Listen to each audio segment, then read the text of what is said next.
Hello दोस्त, नमस्ते, प्रणाम। अपने यूट्यूब पर स्वागत करते हैं, सबको स्वागत करते हैं। देखिए, बहुत सुंदर एगो गीत लेकर आए हैं, लाचारी। आप लोग के मस्त लगेगा तो आप लोग ज़्यादा से ज़्यादा सपोर्ट करना, शेयर करना और प्यारा सा कमेंट करके बताना है गीत कैसा है।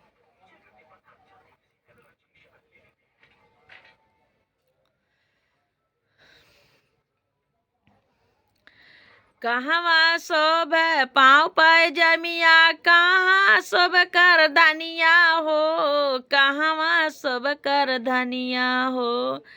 कहवा शोभ पाँव पाए जमिया, कहवा शोभ कर धनिया हो। कहवा शोभ कर धनिया हो। कहवा शोभ मोहरी माला, कहाँ शोभ झूलनिया हो। कहवा शोभ झूलनिया हो। कहवा शोभ मोहरी माला, कहवा शोभ झूलनिया हो। कहवा शोभ झूलनिया हो।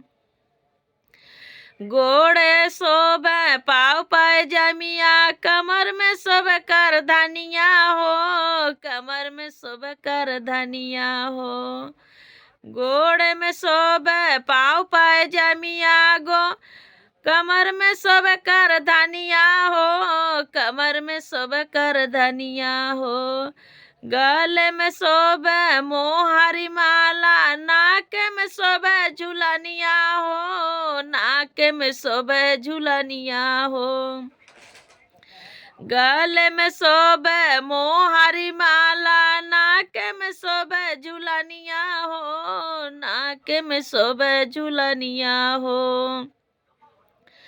टूटी गईल पाँव पाए जमिया, टूटी गईल कर धनिया हो। टूटी गईल कर धनिया हो। बिछड़ी गईल पाँव पाए जमिया, टूटी गईल कर धनिया हो। टूटी गईल कर धनिया हो। बिछड़ी गईल मोहरी माला, टूटी गईल झूलनिया हो। टूटी गईल झूलनिया हो। बिछड़ी गईल मोहर माला, टूटी गईल झूलनिया हो। टूटी गईल झूलनिया हो।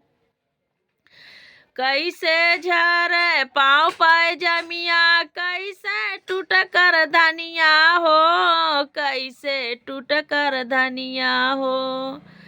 कैसे झरे पाँव पाए जमिया, कैसे टूट कमर कर धनिया। कैसे टूट कमर कर धनिया हो। कैसे टूट।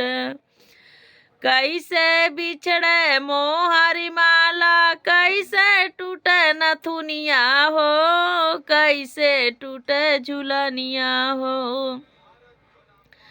चलत झरे पाँव पाए जमिया, करवट लेट कर धनिया हो। करवट लेट कर धनिया हो।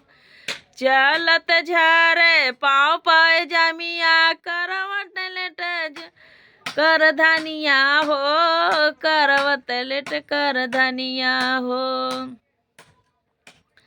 करवट फेरत मोहर माला, चुम्मा लेत झूलनिया हो। चुम्मा लेत झूलनिया हो।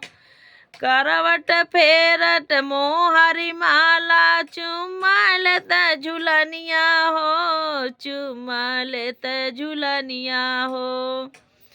बहुत सुंदर चुटकुला नाच गीत लाचारी में है, बहुत मस्त है। आप लोग के अच्छा लगे तो जरूर ज़्यादा से ज़्यादा ये गीत को शेयर करना।